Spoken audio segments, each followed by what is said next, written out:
Eu gosto de livros nos quais o escritor ou escritora se despem perante o leitor, que se mostrem, se revelem, conta aquilo sim que está lá nas entranhas, nas vísceras mesmo. Existem vários tipos de literatura, mas essa muito me agrada. Eu posso citar aqui Violette Leduc, uma francesa, Knut Hamsun, um norueguês, Charles Bukowski, um alemão, mas se naturalizou norte-americano. São livros que muito me agradam, e eles, as suas obras, na verdade são vários livros, e eu tenho alguns aqui. O Knut Hamsun, por exemplo, escreveu um chamado Fome, e adivinha o que ele fala? Sobre a fome que um personagem passou numa capital europeia,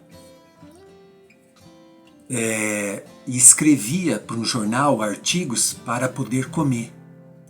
É a vida dele. Ele viveu isso e migrou para os Estados Unidos. E um que eu estou lendo agora é O Viajante Solitário, do Jack Kerouac, e também os seus Diários de Jack Kerouac. Esse é um escritor da geração beatnik norte-americana. Por que eu estou dizendo isso? Eu sou Emildo Coutinho, este é o canal Emildo Coutinho Escritor.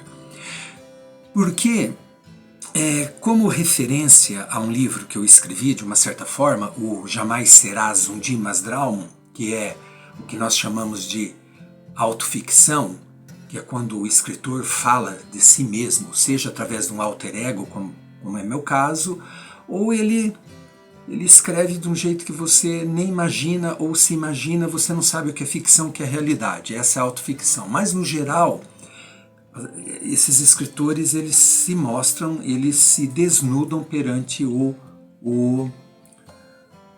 leitor.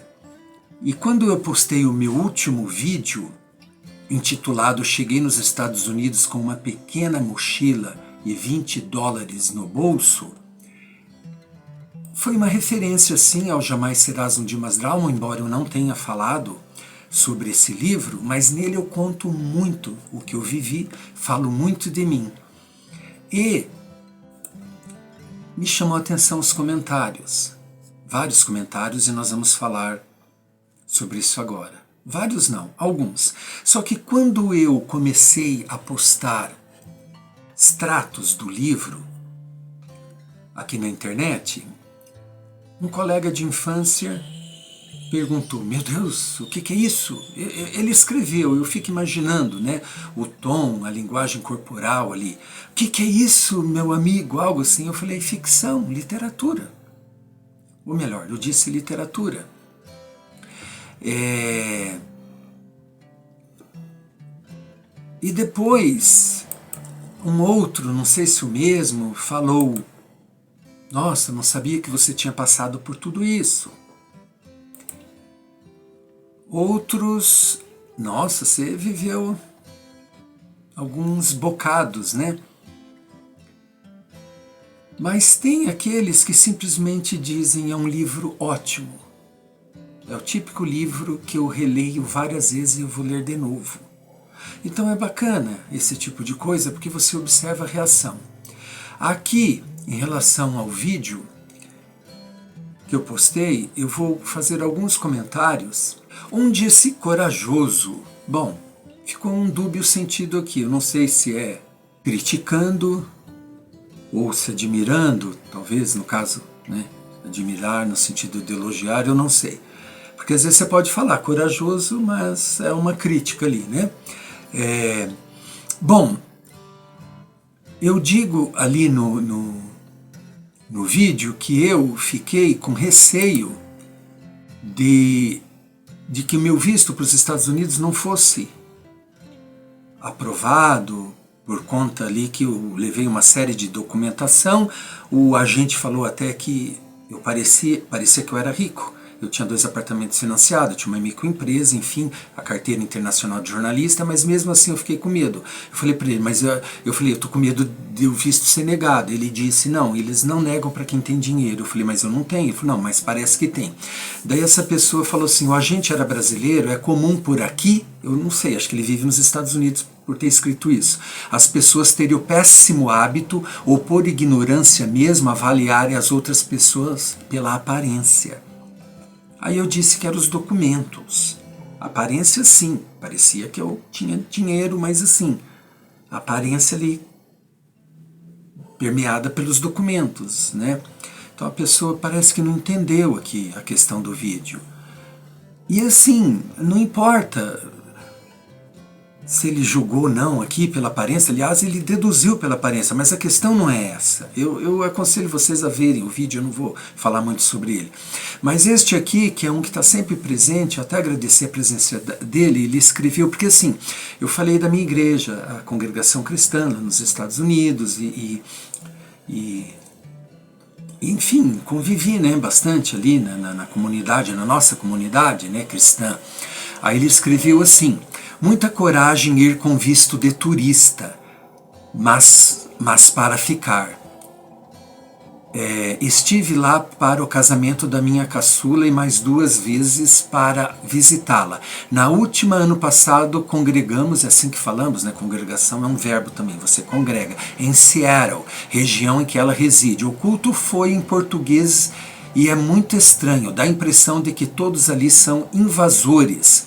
Nos testemunhos deu para perceber que os que levantaram estavam lá irregularmente, ou seja, em desacordo com a lei do país.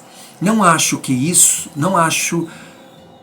é correto, ele quis dizer, para um cristão. Contudo, melhor estarem louvando a Deus. Espero que todos consigam regularizar a situação. Parabéns pelo conteúdo. Aí eu escrevi, eu vou ler aqui para a gente ficar mais rápido. Entrei como turista, mas depois entrei com a solicitação do Green Card através de uma lei momentânea. Não me escandalizo com quem está ilegal. Não digo, como já falei aqui, o que um cristão pode ou não fazer. Aliás, o tal ancião mencionado acolhia quem entrava via México, coisa que o ministério estadunidense não aprovava. Ancião é como a gente chama o líder maior ali do ministério espiritual da igreja. Ele acolhia até quem chegava pelo México, né? Enfim, só quem sente na pele sabe. Deus abençoe pela constante presença aqui. Então, de uma certa forma, né, assim, foi bem educado, mas foi uma crítica e de uma certa forma julgou, né? Veja bem, quanto ali o corajoso, eu já não teria coragem de vir pelo México. Mas eu admirava o nosso ancião por acolher essas pessoas. E por que eu não julgo ninguém? Realmente é quem sente na pele. O porquê que não pode estar lá? Eu fico pensando assim, ainda mais um país como os Estados Unidos. Tudo que eles já fizeram no mundo. Então tudo bem, o homem cria cerca e leis. Você tem que se sujeitar. Nós cristãos aprendemos a estar sob a lei. Mas ao mesmo tempo, eu não me vejo em condição de julgar alguém. Eu fiquei em processo, depois aconteceu coisas que eu vou dizer aqui, fiquei 2 anos ilegal a mais. Ninguém sabe o que eu passei. Eu falei um pouquinho só. E voltando a falar dos escritores e dos 2 romances que eu escrevi, que é o Jamais Serás um Dimas Drama e Sobre o Leite Não Derramado, eu falo muito de mim de uma forma assim, nua e crua. Aí eu fico pensando como que seria a reação desses seguidores aqui. Não sei, eu sempre instigo que leem meus livros, não somente os da história da CCB, ligado à CCB, que é o que eles consomem, se é que leram, não sei, é por isso que eles estão aqui, né? Eu resgato a história da CCB, é muito interessante. Aliás, uma história permeada por imigração. Se não fosse através da imigração, ela não cresceria, principalmente nos Estados Unidos, que teve um ciclo assim. Cresceu lá, mas tomou outros caminhos, e depois com a imigração brasileira, mesmo ilegal, ela cresceu bastante. E tem uma geração lá, várias gerações já de descendentes, mesmo que os antepassados foram ilegais. Mas enfim, eu não quero fazer um vídeo longo, e foi uma análise interessante da reação do ser humano, né? Desde que eu lancei o livro e comecei a ver desses colegas das antigas, é bem interessante, né? Você analisar como cada um recebe a mensagem, né?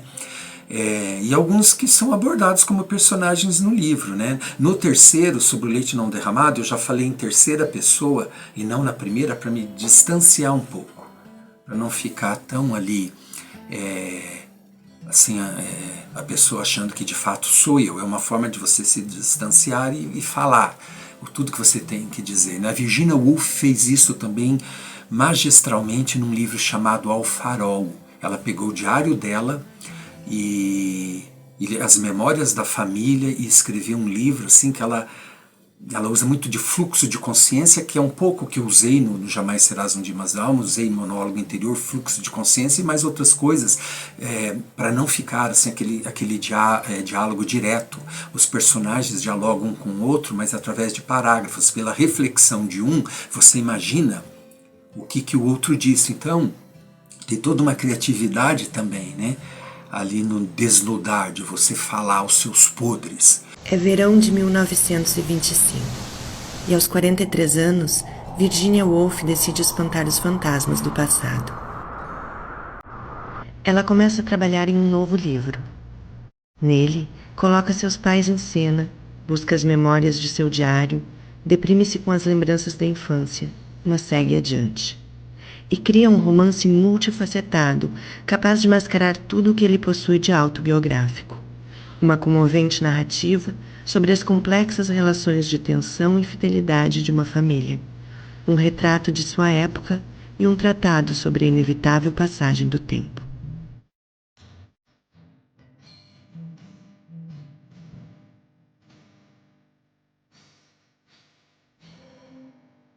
E eu sempre fui assim, e por isso que eu acho assim, eu gosto de conversas mais profundas. E em sociedade, nos salões aí, quando você faz o social, as pessoas não falam muito assim, abertamente, não se abrem muito.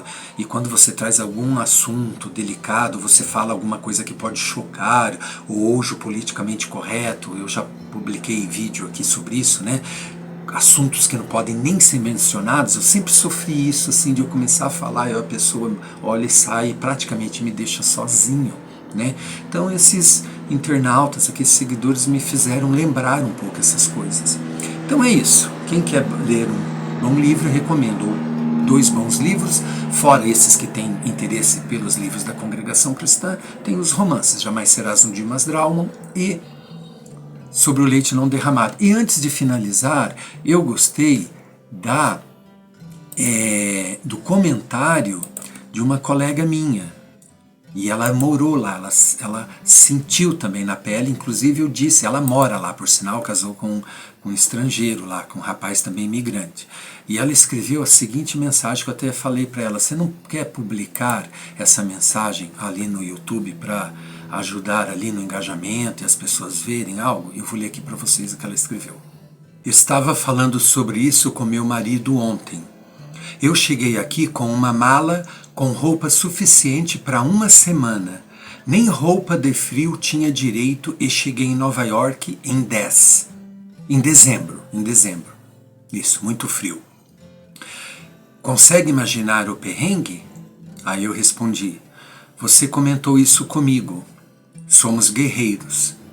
Consegue postar esse comentário no YouTube? É porque seria interessante para alguns lerem. Então é o seguinte, quando você escreve, o escritor que vive isso aqui, como eu falei, o sentir na pele, a literatura dele vai ser boa, porque ele está escrevendo o que ele viveu. Agora, claro, tem grandes escritores que criam tudo da mente e também são bons livros. Porém, não tem aquele gostinho de você saber que é o autor, que ele viveu aquilo, como esses que eu mencionei. Então, para mim, isso é um fomento. Tudo que eu vivo, eu escrevo. Então é isso. Nos vemos na próxima e até mais.